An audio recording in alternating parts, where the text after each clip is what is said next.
Welcome to Story Medicine. I'm Joe Summerfield. For over 20 years, I've been working to better understand and support people in navigating this human experience. And I've come to believe that stories are encoded with the collective wisdom of all who have come before us, that they bring us into connection with the collective unconscious and contain treasure waiting to be decoded. This podcast explores traditional tales through that lens. Each episode offers a story told in full, an exploration of the medicine it may be offering, and 3 practices to help you to integrate that medicine. Today's story comes from the Hawaiian people, from the islands that they've called home for over 1,000 years. The Pele and Hi'iaka cycle is one of the great epic traditions of the Pacific, a vast and intricate body of story, chant, and hula that has been transmitted from generation to generation. The most substantial written record in English is Nathaniel Emerson's Pele and Hi'iaka, a myth from Hawaii, published in 1915, assembled from oral sources and Hawaiian language newspapers. Although a far more complete Hawaiian language version, 500 pages of it, was published in 1906. This is a living tradition. Pele, the volcano goddess, is not a figure of the ancient past for Hawaiian people. She is present. When Kilauea erupts, that is understood as Pele's work. Stories of her appearances, as an old woman walking the road, as a young woman in white near the crater's edge, are told to this day. So I approach this story as an outsider, with a deep respect for the tradition that holds it sacred, and for the people who continue to carry it. This story is called Pele and Hi'iaka. Let's begin. Part 1. The Story. Pele is the goddess of volcanoes. She lives in the fire pit of Kilauea, on the island of Hawaii, and the lava that moves down the mountain and hardens at the sea is her work. As such, she's the maker of new land, and she's also the destroyer of what stood there before, creation and destruction. Hi'iaka is her youngest sister. Before Hi'iaka was born, before she was anything more than an egg, Pele carried her. They had come from their homeland in Kahiki, what we now know as Tahiti, crossing the ocean by canoe to find a new home in the Hawaiian Islands. For the entire crossing, Pele had held the egg against her body, keeping it warm and safe. And when they arrived and Pele found her place at the volcano, Hi'iaka hatched. Her full name, Hi'iaka Ikapoli o Pele, means Hi'iaka in the bosom of Pele. She was named for the care that formed her. One day, Pele fell into a deep sleep. Pele's spirit left Kilauea and drifted across the water to the island of Kauai, drawn by something that she couldn't quite name. And then she heard it. A hula drum, a voice, both reaching her from a gathering on the coast. She followed the sound and found a festival in full celebration, and in the center of it, drumming with a rhythm that seemed to reach directly into her, was a young chief named Lohiau. They spent 3 days and 3 nights together as lovers. Then Pele's spirit had to return to her waiting body at the volcano. She left him, promising that she would send for him and that he would come to her at Kilauea. When she spoke, the love was still with her, and it was urgent. But Pele could not go herself. She is the fire of the volcano, as much a part of that place as the lava itself. Her spirit could travel, but her body couldn't. So she would need to send somebody else in her place, someone she trusted completely. Somebody capable of surviving what the journey would ask. So she called on her sisters, one by one. The islands between Kilauea and Kauai were not safe to cross alone. The territory was guarded by Mo'o, the great supernatural beings, shapeshifters, territorial and dangerous. And Pele's temper was well known. If something were to go wrong, there was no predicting what she might do. So, one by one, her sisters declined. Then Hi'iaka came. She had been down by the sea with her friend Hopoe, swimming, tending to the lahua trees that she loved, and learning the hula that Hopoe was teaching her. She arrived, still wearing the morning's flowers. She heard her sister's request, and she said yes. "While I am away, you must protect my Lehua grove in Puna, and you must protect Hopoe. These are what I am leaving behind. Please promise me that they'll be safe." Pele agreed. She gave Hi'iaka a portion of her own divine power to carry into the journey, enough mana to face whatever lay ahead. And Pele named her own terms. "Return within 40 days, and do not take Lohiau as your lover. He belongs to me." Hi'iaka agreed and set out. Pele gave her a companion for the road, a woman called Wahina o Ma'o, whose loyalty would prove as steady as Hi'iaka's own. The journey was long and brutal. The landscape between the islands was alive with danger. Mo'o blocked the crossings, shape-shifting beings who could take the form of frog or rain or trees, or of enormous lizards that filled the path from cliff to cliff, of sorcerers, of hostile spirits, of terrain that seemed to shift against Hi'iaka. And she moved through all of it with the gifts that she carried: chant, prayer, her own growing power, as well as the power given to her by her sister. She battled, and she healed, and she kept moving, her companion Wahine o Mao beside her. And as she went, she looked back toward home. She could see from those distances that there was a smoke from the volcano falling over the Lehua forest. Lava beginning to creep toward the trees that she had asked to be protected. So she chanted as she walked, songs of grief, songs that named what it was that she was seeing, and she kept going. When Hi'iaka finally reached Kauai, she found that Lohiau was dead. He had died of longing. After Pele's spirit had left him, he had waited for the messenger that she had promised. The days passed and no one came.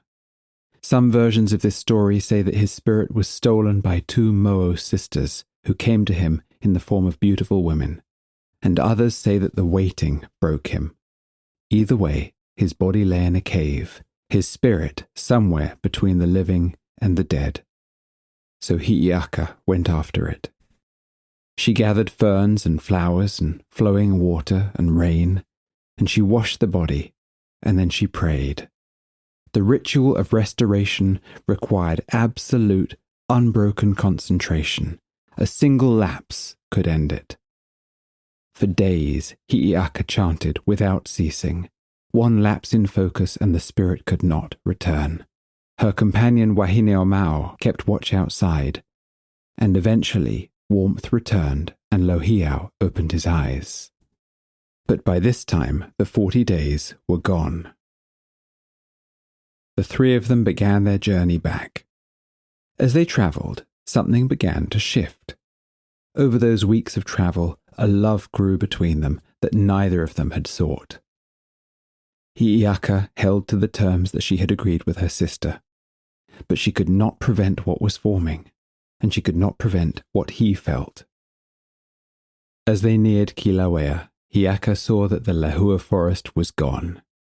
Driven by jealousy, by the fear that Hi'iaka was keeping Lohiau for herself, Pele had set fire to the trees that Hi'iaka had loved so much since childhood. And Hopoe, her closest friend, the woman who had taught her the hula, was dead, turned to stone. Everything that Hi'iaka had asked her sister to protect was gone. Hi'iaka stood at the rim of the crater, Lohiau beside her and Pele below. She had done everything that was asked. She had gone to where no one else would go. She had crossed the dangerous waters, defeated the Mo'o, raised a dead man from his cave, and walked 40 days and more across the islands. And she had held the taboo of the growing love every single day in honor of her sister. And now she held Lohiau, deliberately, in full view of her sister. She had kept every part of what she had agreed to, and Pele had not. And now Hi'iaka named that in the only language available to her at the crater's edge. Pele's rage was immediate. She sent waves of lava at the 2 of them. Hi'iaka was unharmed, no fire could touch her. But Lohiau was engulfed and killed for a second time, his body consumed. Hi'iaka managed to bring him back again, and then the larger forces intervened, the gods that even hold a volcano goddess within certain limits. Lohiau was given the choice, and he chose Hi'iaka. In some tellings, they returned together to Kauai, and in other tellings, a fragile peace was made between the sisters. But that which had been lost would never return. Part 2. The Medicine. Before we start, if you know somebody who might appreciate this story's medicine right now, please share this episode with them. And if you're enjoying the podcast and would like to help others find it too, please consider subscribing and leaving a review. Thank you.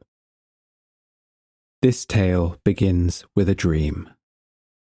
Pele is the most ferocious force in the Hawaiian world. She makes and she unmakes land. She is fire itself, and she is reached by a drum across the water in her sleep. She doesn't choose this love with her waking mind. It arrives to her, in the dream state, without the interference of ego, without fear, without possession, without the consuming heat that defines her waking nature. She meets Lohiau and simply loves him. The feeling is clear and unmediated. Dreams can allow a quality of perception that ordinary consciousness rarely permits, contact with what is true before the ego has had a chance to complicate it. So the love was real, and we know this because Lohiau felt it too.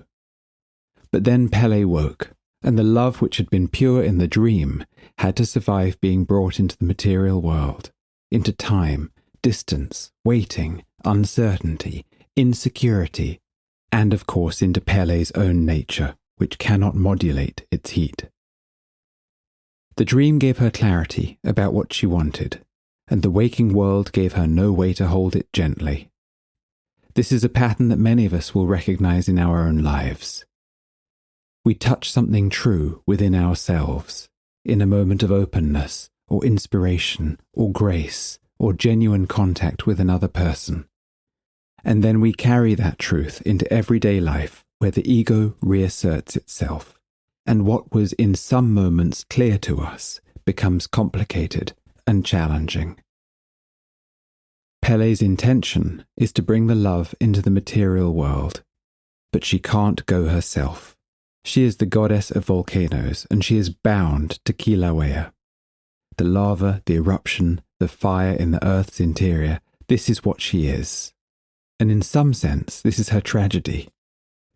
Pele felt something real and true and total, a love that arrived with complete clarity, but she had no way to move toward it. The feeling was certain, but the body was bound. And so she did what we do sometimes when we carry a longing that we cannot fulfill ourselves. She sent somebody else. And that person is Hi'iaka, the sister she formed with her own tenderness, that she carried across the ocean as an egg and kept warm until she was ready to hatch. Whatever capacity for care exists in Pele, and the dream showed us that it is there, Hi'iaka is the living expression. She is what Pele's love built. But of course there is a cost to sending somebody else on the journey that you cannot make yourself, or perhaps the one that you are not yet ready to make, or that you don't want to make. The person you send will have the experiences that were fated for you. In this case, Hi'iaka built, through presence and shared ordeal, a bond with Lohiau that no dream could have produced. But we are not Pele. Most of us are not bound to our volcanoes by nature. We are held back instead by fear or habit, or the belief that the journey is too uncertain, or that the outcome is too unclear. And the story asks us to consider what it costs to stay. Because what Hi'iaka discovers, what she could not have known before she set out, is that nothing she gave on that journey was wasted.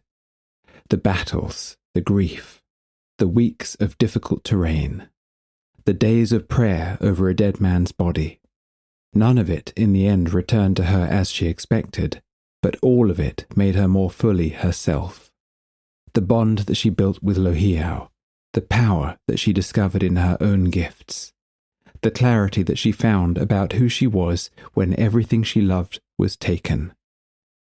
These were the fruits of having made the journey wholeheartedly. When we put our heart into something, something of value accrues to us. Even if the outcome might not be what we sought, the investment is never lost. Pele sent Hi'iaka and lost Lohiau. Hi'iaka went and became more wholly herself than she had ever been. The difference between them isn't fortune, it's that one of them made the journey. Hi'iaka moves through the mo'o and the sorcerers and the hostile terrain armed with the mana that Pele gave her and with her own gifts of chant and prayer and devotion. Where Pele's energy breaks and transforms, Hi'iaka's energy heals and tends. Her powers are more relational. The lehua trees that she loves are an expression of her nature. Pele creates the ground, and Hi'iaka makes it home.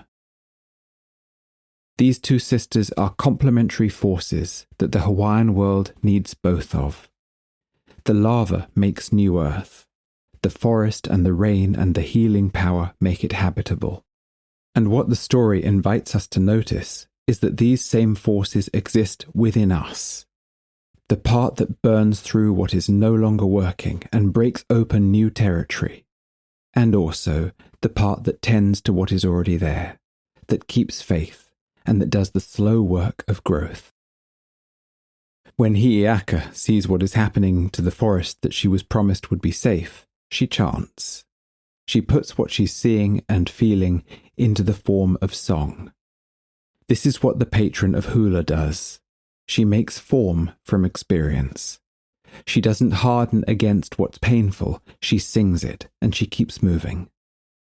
And there is medicine in that for all of us.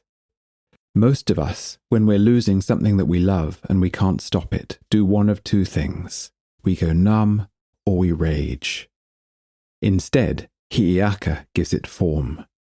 The practice of finding the form that holds our own experience, not necessarily song, but something, is the work of staying present to what we're going through rather than being consumed by it or armored against it. So, Hi'iaka arrives in Kauai and finds Lohiau dead.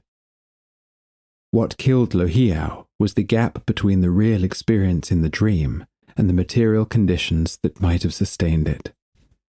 Something genuine had passed between him and Pele, but she was gone and he had no way to reach her. So he was left trying to keep alive something that had no form to inhabit. That gap between real feeling and the life that could contain it is somewhere that many of us have found ourselves standing. Hi'iaka goes after him and performs the rituals and the chants over the course of days to restore his life. Her companion keeps watch outside. Some work requires a guardian at the door. Hi'iaka couldn't maintain that depth of focus and also watch the world. No one can. The work of restoration, of going all the way into the place that demands everything, requires a boundary between it and ordinary life. This is why the most demanding inner work, of grief or healing or transformation, needs a container, a protected time, a protected space, and somebody willing to hold the threshold while we go in. Hi'iaka had Wahineo Mao. The question I think the story asks of us is whether we allow ourselves that protection when the work requires it. Whether we are willing to go all the way in, rather than attempting the deepest work with one eye still on the door. Hi'iaka had carried her sister's mana for the journey across the islands, and it had served her in battle. But this, the restoration of a dead man's spirit, drew on something that was entirely her own. The journey will always ask more of us than we were prepared for. As well as representing challenge, this is how we discover what we actually carry. When Hi'iaka returns home, she finds her forest gone and her dear friend Hopoe dead. Pele couldn't hold to what she had promised. The waiting, the not knowing, the days stretching past 40, her nature couldn't contain it. The same consuming force that made her love so real in the dream is what destroyed everything that she swore to protect. She didn't choose this, and she couldn't stop it. Fire of this intensity doesn't modulate. In creation and in destruction, it's one thing. Hi'iaka had known that this was possible. In some tellings, before she sets out on her mission, she names it directly to her sister. Anger will rise in you, and you will destroy inland and toward the sea, but do not touch my friend. She asked for the promises because she understood Pele's nature. So when Hi'iaka stands on the crater's rim and holds Lohiau, she takes a stand. Their agreement is off. She kept her word, and Pele didn't. The medicine here for us may be about what we do when we've held our part of something faithfully and the other person has not. Hi'iaka neither absorbs the harm silently or retaliates in kind. She names what happens, and she acts from her own truth accordingly. This is what it looks like to act from wholeness rather than from wound. There is a kind of self-possession in that which no one can take from you because it doesn't depend on what the other person does or doesn't do. The forces that each sister carries live within each of us, and the story suggests that we need both, but that each has its proper moment. Pele's love is the spark, the dream clarity and the passion, the energy that set the story in motion. This is how new ground gets made, in love, in creative work, in the moments when we know something with a certainty that bypasses ordinary thinking. Without that force, nothing new begins. The Hawaiian Islands exist because of it. But that same unbridled fire that creates also destroys. Hi'iaka's gift is the devotion that moves through difficulty without losing its form, the love that chants its grief and keeps walking, the willingness to tend to new ground without guarantee of return, to do the slow, faithful work of making what the fire began into something that can sustain life. In Hawaiian tradition, the lava field is not the end of a story, it's the beginning of one. The lehua tree, the tree that's sacred to both sisters, is always the first to grow on new lava. Life returns to the most barren ground, given time and the right care. So perhaps the medicine that this story offers is not a choice between fire and forest, or between passion and devotion. It's the recognition that both are necessary and that each belongs to its moment. The fire opens the way, the tending makes it habitable, and perhaps the wisdom is in knowing which one the moment is asking for. Part 3. Integration Practices. The medicine for us doesn't come from understanding these patterns intellectually. In order for insight to create change in our lives, we need to invite it into our body and into our lived experience. Here are 3 practices to help you to integrate this story's medicine.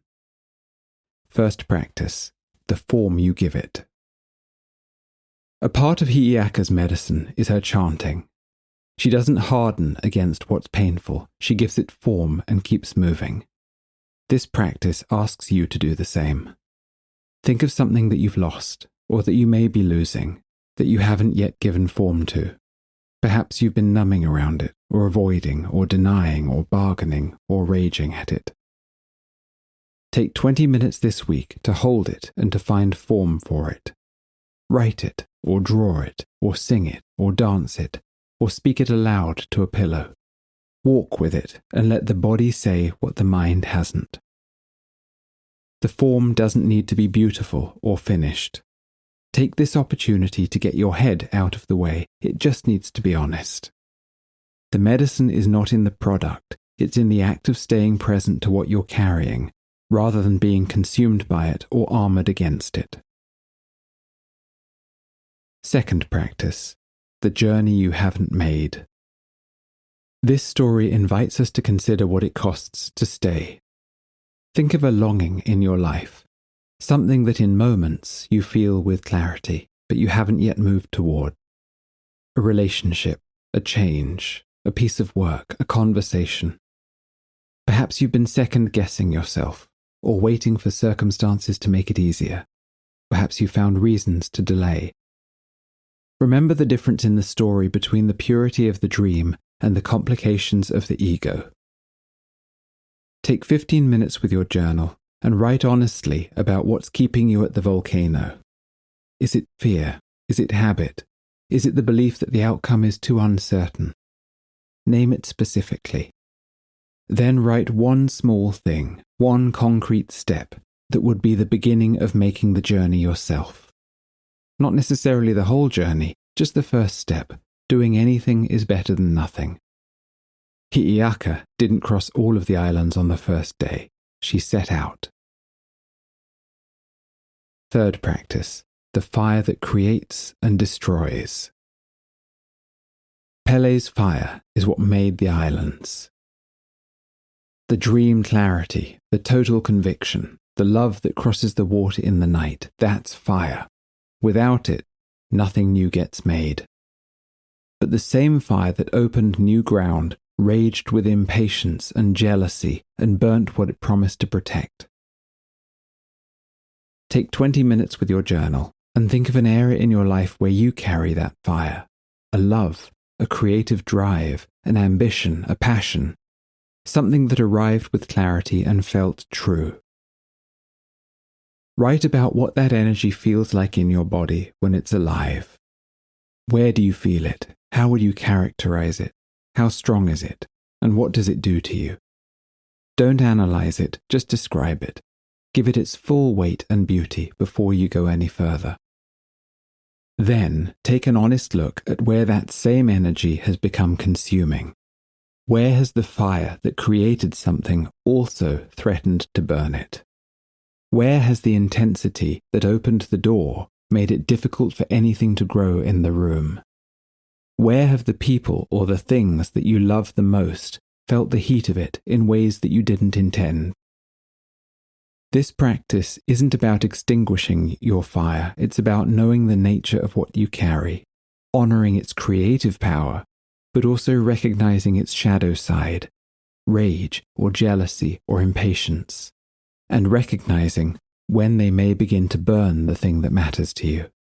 In those moments, the story offers us Hi'iaka's energy as a companion, the part of us that cares rather than consumes, that keeps its form under pressure, and the part of us that knows how to make barren new ground habitable. Pele's fire made the islands. Hi'iaka's devotion made them home. Both of those forces are in you. This story trusts you to know which one the moment is asking for. The wisdom in these old stories waits patiently. I hope that this one's medicine found you where you need it. Thank you for listening to Story Medicine. I'm Joe Summerfield. Until next time.